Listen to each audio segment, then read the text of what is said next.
Welcome back, everyone. Today, we're diving deep into a case that captivated the world, the O.J. Simpson murder trial. Oh, this one's going to be good. It's one you've probably heard about, maybe watched a documentary or two. Right.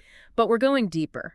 Beyond the headlines and sound bites, this isn't just another true crime story. This is a cultural phenomenon that gripped the nation and still gets people talking today. It really does. I mean, was it justice served or justice denied? That's the question, right? Exactly. So we'll examine the evidence, the arguments, and what happened afterward. Then you can decide what you think. The thing is, this case went beyond the courtroom. It became a reflection of what America was, what it struggled with, race, celebrity, how much the media affects us all. You're absolutely right. And then, of course, the core of it all, Yeah. justice. Yeah.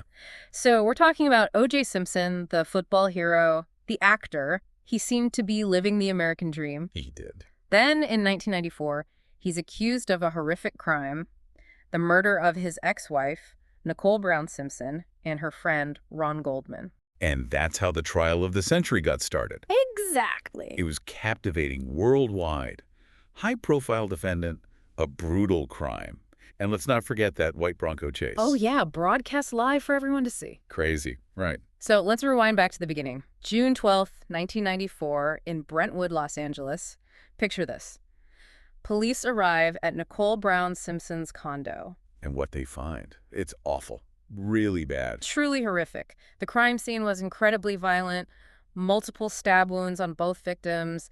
There was blood everywhere. It looked like a struggle, a very personal attack. Full of rage, and suspicion immediately falls on O.J., right? It does. The LAPD sees he has a cut on his finger. Then they find blood in his car. He tries to explain, but his story keeps changing. Red flags start popping up everywhere. But then, during a search of Simpson's property, they find something major. A bloody glove. It matched the one at the crime scene. It seemed like a direct link to the murders. You'd think. Open and shut case, right? You'd think so. But hold on. The defense team, led by the famous Johnny Cochran, they had a different plan. They were about to flip this whole trial upside down. Instead of arguing against the DNA, which was fairly new then, they did something interesting. They started raising doubts about how the LAPD handled everything. So they're painting this picture of a police force full of racism and misconduct. Exactly. They're accusing officers, specifically Detective Mark Furman, of tampering with the evidence. They said, look, this guy's got a history of racist remarks. This was a risky move, playing on the racial tension that was already super high in L.A., especially after the Rodney King beating and the riots. Oh, absolutely. And then you have one of the most surreal moments in history, the Bronco chase. Imagine you're stuck in L.A. traffic. And who drives by? O.J. Simpson. In a white Ford Bronco. With the police chasing him. It wasn't a movie. This was live, on TV, for the whole world to see. Millions of people glued to their screens watching this slow-speed chase across freeways. It's bizarre, right? You got fans cheering him on, helicopters swarming overhead. It was like a scene from a movie. And to add to the drama, the police had tapped Simpson's phone. So they're listening to these emotional calls, including one with his old coach. Simpson sounded totally distraught, desperate. It makes you think. And here's the thing. The Bronco chase, while not officially part of the trial, became this image, this symbol of the case. Reality and entertainment all blurred together. It did. Now, inside that Bronco, police found some interesting items. Oh, yeah. Like what? Cash, a disguise kit, even a gun. Again, not used in the criminal trial, but these details got the public speculating. Of course, his mindset, motives, everyone wanted to know what was going through his head. Right. So we have this famous defendant, a mountain of evidence, the media going crazy. And all of this happening in a city still reeling from the Rodney King case, a city that didn't trust the LAPD. Especially in the black community. Exactly. It was a powder keg. Yeah. Okay, so we finally arrive at the courtroom. The main event. This whole thing played out for 8 months. 8 months. Can you imagine? And every bit of it was broadcast live on television. The entire nation was hooked. Even the jury selection was a huge deal. Oh, I bet. Especially with the racial dynamics. Who was going to be on that jury? That was crucial. You're right. In the end, it was a predominantly African-American jury. Which, knowing how the LAPD was viewed at the time, especially by the black community, made things even more intense. It did. Now, the prosecution team, led by Marcia Clark and Christopher Darden, their case seemed airtight. They focused on Simpson's history of domestic violence, jealousy, painting that as the motive. Strong motive. Well, But their biggest weapon was the DNA evidence. which was brand new at the time. Yeah. They presented all this evidence linking Simpson to the crime scene, to the victims, to his own car. It seemed like a slam dunk. Right. But then the defense pulls out their ace. Let me guess. The glove. Yes. The "if it doesn't fit, you must acquit" moment. Iconic. Simpson struggles to put on that bloody glove, the one found at the crime scene and at his place. So they're suggesting it doesn't fit him. Right. That visual, regardless of what it truly meant, became the defense's biggest weapon. It took the focus off the science and put it on this narrative of police corruption. It was a huge gamble. And everyone was holding their breath to see if it would pay off. High stakes, for sure. It's wild to think that was just 2 years after the LA riots. It's a huge part of this story.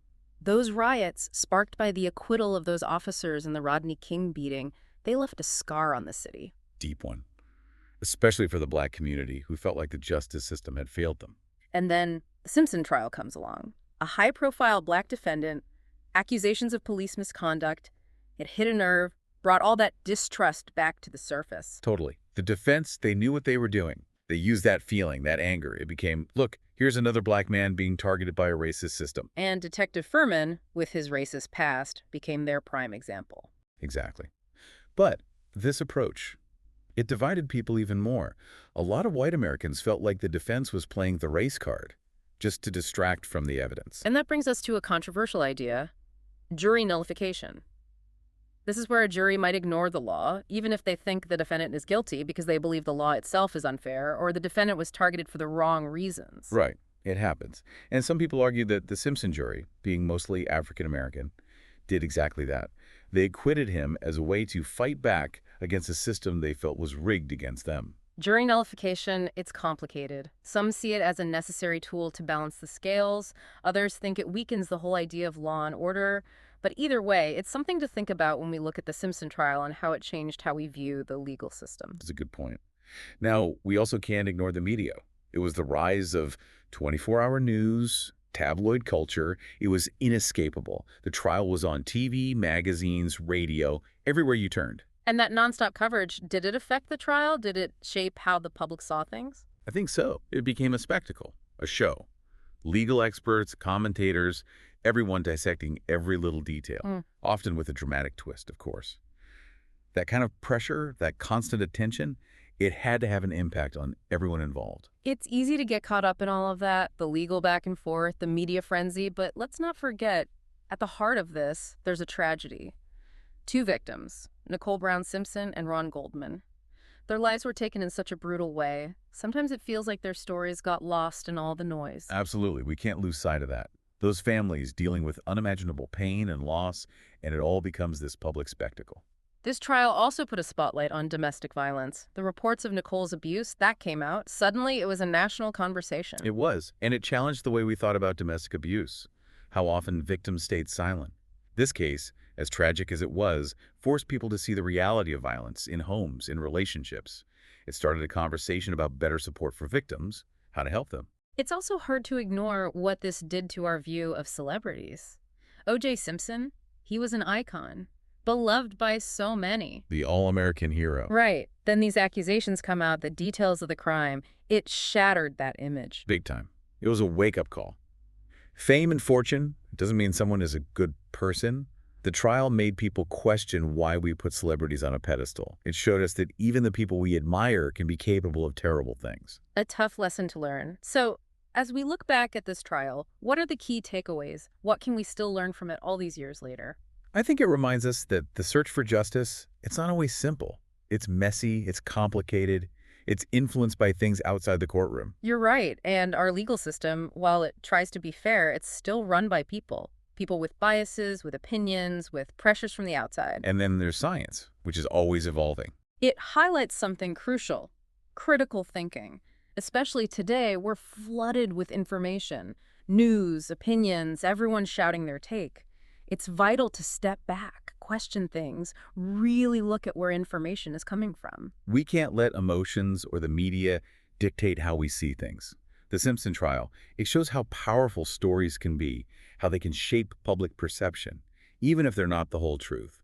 I mean, it's crazy to think about how much this trial just consumed everyone. It felt like the whole world stopped to watch. Do you remember where you were when they read the verdict? I do. It was like the entire world was holding its breath waiting, and the thing is, people are still captivated by it. Totally. We're still talking about it to this day. Books, Yeah. documentaries, even that TV series. It's true. It doesn't seem to go away. The O.J. Simpson trial. Why do you think that is? Why this one? Why does it stick with us? Because it was more than just a murder. It was about America, about us, all our fears and issues, all laid bare. Race, class, justice, celebrities, the media.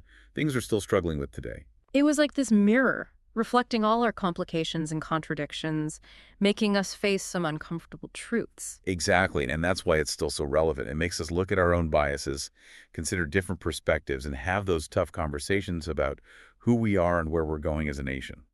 We've talked about the trial and how it affected society, but what about O.J. after that not guilty verdict? What happened to him? Well, even though he was acquitted of the murders, Yeah. his life changed drastically. He was still found responsible for their deaths in that civil trial. Right. He had to pay millions to the victims' families. Millions. And then years later, 2007, he's arrested in Vegas. Armed robbery and kidnapping. Ended up in prison for 9 years. It really does feel like something out of Shakespeare. A man with everything. Fame, wealth, people loved him.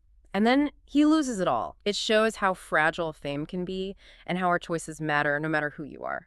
So as we wrap up this deep dive into the O.J. Simpson trial, what's the one thing you want our listeners to walk away with? Perspective, that's the big one. This case is a prime example of how people, depending on their own lives, their beliefs, can see the same thing and come to completely different conclusions. It highlights the importance of trying to understand each other, even when we disagree, especially now when things feel so divided. The O.J. Simpson trial was a pivotal moment, something that continues to generate discussion and make us look inward. It reminds us that the truth can be hard to grasp, justice isn't always simple, and to get to either, we need to be constantly questioning and reflecting. And it reminds us that we all have to be active participants in this. We have to keep questioning, keep examining, keep talking to each other if we want a better and fairer world.